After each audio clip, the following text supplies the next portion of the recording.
9/11 is the biggest lie of our lifetime. Did George Bush do 9/11? I don't know. What?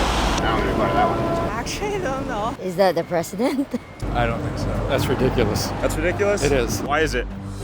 I gotta go. Do you think it's possible George Bush did 9/11? Wait for me right now. Whoa. I'm no conspiracy theorist, but hear me out. George Bush, 9/11. On the day before 9/11, the Secretary of Defense, David Rumsfeld, reported that the Pentagon somehow lost $2.3 trillion. How did they make the public forget about this missing money? See this plane? 9/11. But who am I kidding? The government can print money. Who cares? So, in addition to the $2.3 trillion missing dollars, many believe that the Twin Towers and Building 7 were the result of a controlled demolition, not the impact of a plane. Let's say George Bush was evil enough to pull this all off. Why?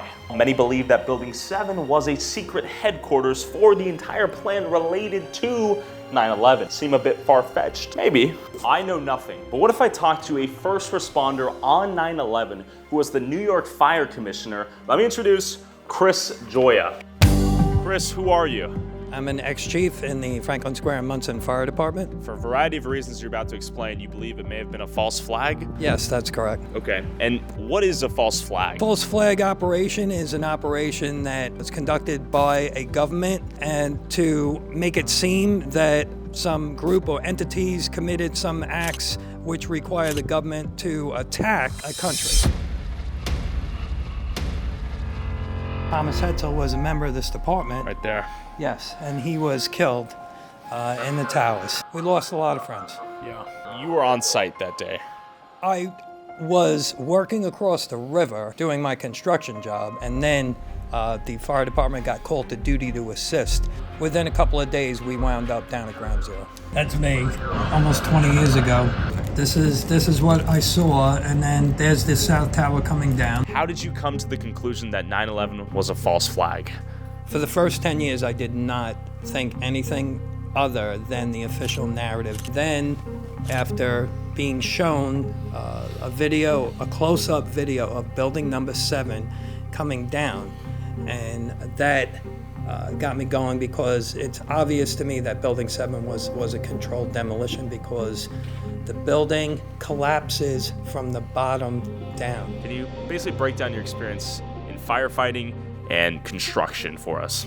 Okay, I've been involved with heavy construction for over 30 years. Been involved with the constructions of high-rise steel frame buildings in Manhattan. I've worked on bridges, and I know what goes into these buildings. I know what fire loads that they can handle, how fire is going to act.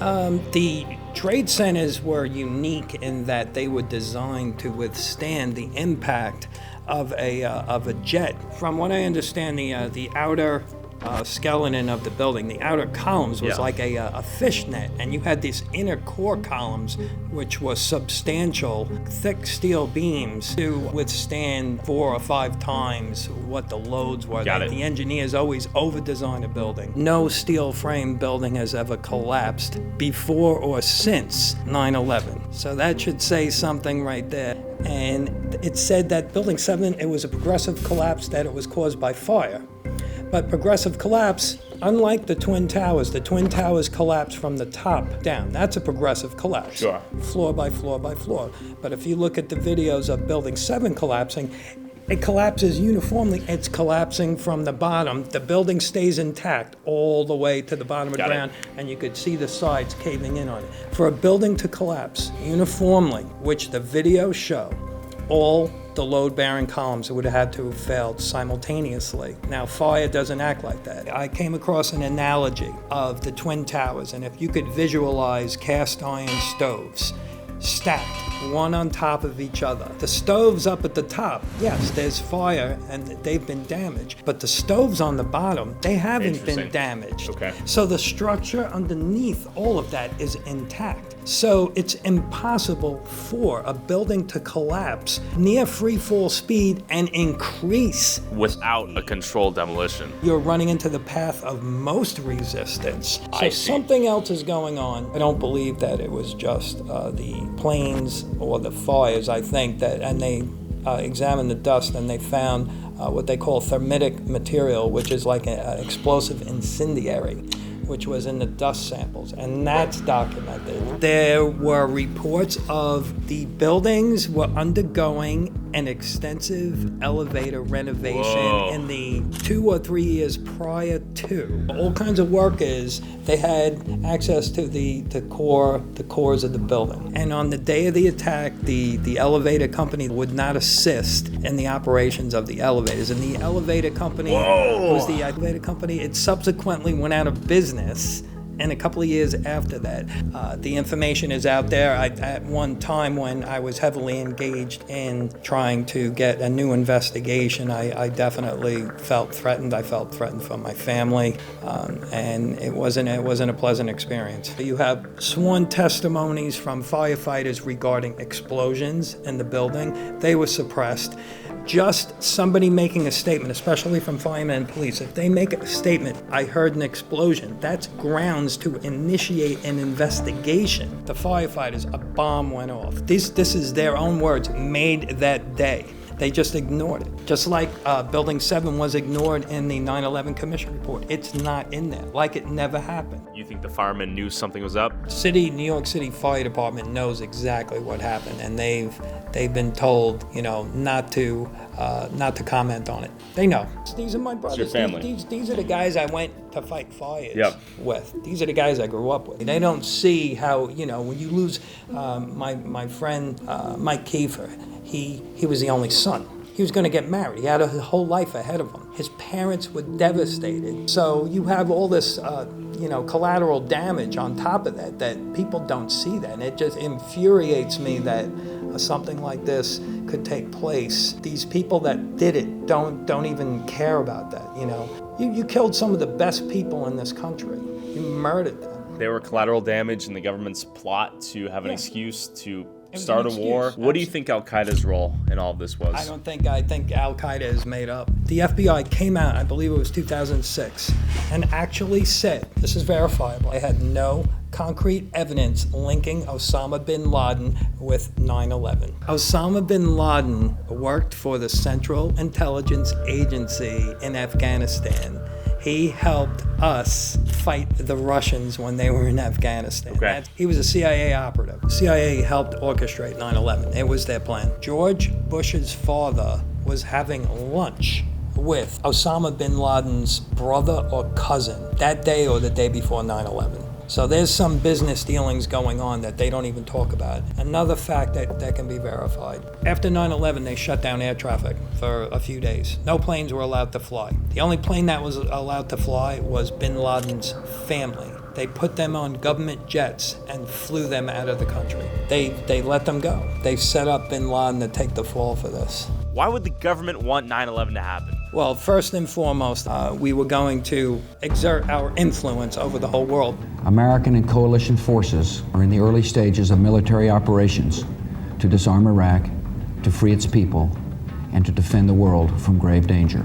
Iraq and Libya, they're sitting on oil reserves. So we went into Iraq. We took their resources. There's tremendous money at stake here. This is all about the money. So what role do you think George Bush had to do with this event, if at all? I think George Bush went along for the ride. I think the real perpetrator, the real culprit behind it is the former Vice President, Dick Cheney. Dick Cheney, I would call Darth Vader.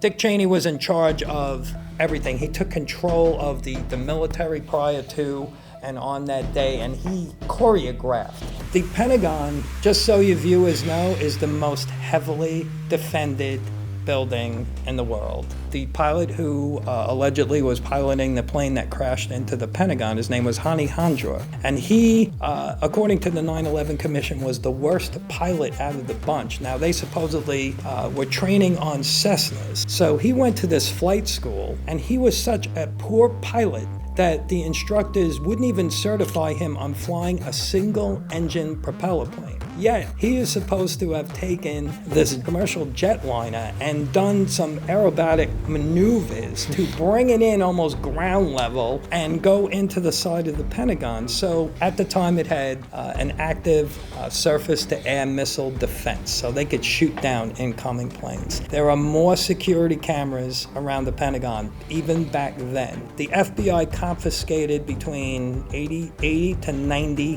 videos they have of what hit the Pentagon. They won't release it. Like I said, the more you investigate, the more you don't want to look at it. 9/11 is the biggest lie of our lifetimes. A lot of questions we need answers. How is this possible? And what footage of this remains? Probably a lot, right? They probably got cameras everywhere. This video is all that's really out there. Hell no, man. What the f, man? It's just this. But why?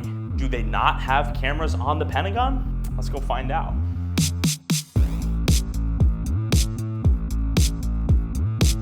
Keep in mind that the Pentagon is one of the most heavily guarded buildings in the United States, if not the most. You're now entering the Pentagon reservation. Let's go. So, looks like we made it to the Pentagon. Take a look. This is where Flight 77 hit the Pentagon wall. Let's go. Do you guys know which side the plane hit, actually? Yeah, this is the side the plane hit on. You can see already from here where it's lighter colored in the center. Okay. That's the section they repaired. Oh, is there like security cameras all over the wall right there? There are, and that's what you're seeing up there at the top. Got it. And you actually, if they catch you taking a picture, they will come out and confiscate. Oh, really? You cannot take pictures of the Pentagon. You can take pictures of the Are we gonna take video? Not of the Pentagon. Got it. He's gonna lose your phone because if he doesn't put it down. Oh, I see. So, yeah, is the videography different? It's a camera. You're I going to see. take a picture of the You take Pentagon. pictures. If you take a picture of that, I see. So people don't take photos in front of the Pentagon? You can go over to the memorial. take- Got it. Well, I appreciate you looking out. Yeah, we'll go over there then. I'm Yeah. just telling you. I talked to the lady. She basically said there's security cameras everywhere. Even if you look at those poles right there, you'll start to notice that those are pointing towards the walls. There's cameras over there, cameras over there, cameras over there, cameras over there, cameras everywhere. Point being, if a plane were to hit that wall, it makes sense that it would be captured on video. And how is the pilot able to perform that maneuver? Also doesn't make a ton of sense unless it was pure fluke accident. And secondly, how in the hell does a passenger plane get even this close to this building? The security on here must be insanity. How is that possible? So just consider how low the plane had to fly and what maneuver it had to perform to hit the plane wall. There are a few frames in a sort of still framey video right here, but not a single video showing this full event occurring with context. So on this memorial, it says, on September 11, 2001, acts of terrorism took the lives of thousands at the World Trade Center in New York City and a grassy field in Shanksville, Pennsylvania, and here at the Pentagon. Now, while most people know about Flight 11 that hit the North Tower, Flight 175 that hit the South Tower, most people forget about Flight 93 that crashed in the middle of nowhere, Shanksville, Pennsylvania. At least that's the official story. The two basic theories here on Flight 93 are that either A, the passengers took control of the plane and heroically crashed it, or B, the passengers fought back, causing the hijackers to have to crash it in the forest. But if you Google it, you'll find kind of inconclusive answers. Now keep in mind, as Flight 93 is being hijacked, Dick Cheney has already sent out the order to shoot down any non-responsive, threatening-looking planes. So, two F-16 fighter pilots are looking for Flight 93. 6 eyewitnesses say that they saw a white jet flying low, basically hovering above the crash site, presumably an Air Force plane that shot down Flight 93 to protect anyone in Washington. The main body of the engine was found miles away from the crash site, comparable to what you'd see a heat-seeking missile do to an airliner. Conspiracy 3 states that the F-16 pilot actually did shoot Flight 93 with 2 missiles taking the plane down. A lot of conspiracies, but the question is, did anyone in Shanksville, Pennsylvania see anything? Let's go find out. Look at this. Farm County out here. Made it to Shanksville, a friendly little town, home of the Vikings. Let's go see what these people have to say. Hey there. You know about Flight 93? Yes. Do you know anyone who's seen it? Like when it crashed by chance? Yeah? You think they'd be interested in like a minute of talking about it? Okay. The new fire chief lives in that brown house right there. I'd say he talked with you. Question for you. Are you the fire chief? So, We were wondering if we had talked to anyone who may have seen it or knew anything about it. Well, I was in high school Okay. and I lived in Maryland. You might be able to find someone maybe at the store. And after talking to a few trucks near the town market, a man who looked mysteriously similar to Sam Hyde approached me with information. Were you around at the time? Yeah, I was around. Yeah? Did you see like first response go out? A lot of activity. Just FBI, Secret Service, Yeah? things like that coming in, setting up barriers around the area up there and so forth. Some speculate a fighter jet may have shot it beforehand. I believe that myself. Yeah. That's my own personal belief. I grew up on part of the property that is now Flight 93 Memorial. My dad and my uncle were two of the people that had seen jets Okay. fly past. Several of the fire department members that had been on scene, and they said it was beyond what they would ever expected. An accident scene, I guess. You know, you got body parts and clothes and briefcases, and would have flew 3 more seconds. It could have took out Shanksville School. You're right. It could have took out, you know, who knows. Did Al-Qaeda take the plane down, or did the passengers take the plane down? I think the passengers took the Okay. plane down. There's conspiracy theorists that think that the second plane was actually shot down before it Okay. hit anything, but they wouldn't admit to that because that's killing everybody. Sure. You believe that? I don't know. All right, let's take a look at the memorial. It's important to respect that real people out there lost their loved ones, regardless of how it happened or who did it. The main questions conspiracy theorists have is, where did the evidence of the plane existing even go? How could the explosion of the plane have been so big that it left behind such little evidence? Would the government have had reason to shoot down Flight 93 if it ever presented a legitimate threat to hit the Capitol? Why would they jeopardize the plane hitting the Capitol? It is not insane to think that George Bush, as an example, would use 9/11 as a false flag to initiate war in Afghanistan, and then eventually Iraq. And ironically, guess where the Bush family's money comes from? Oil. Guess what they found in Afghanistan? Oil. Guess what they found in Iraq? Oil.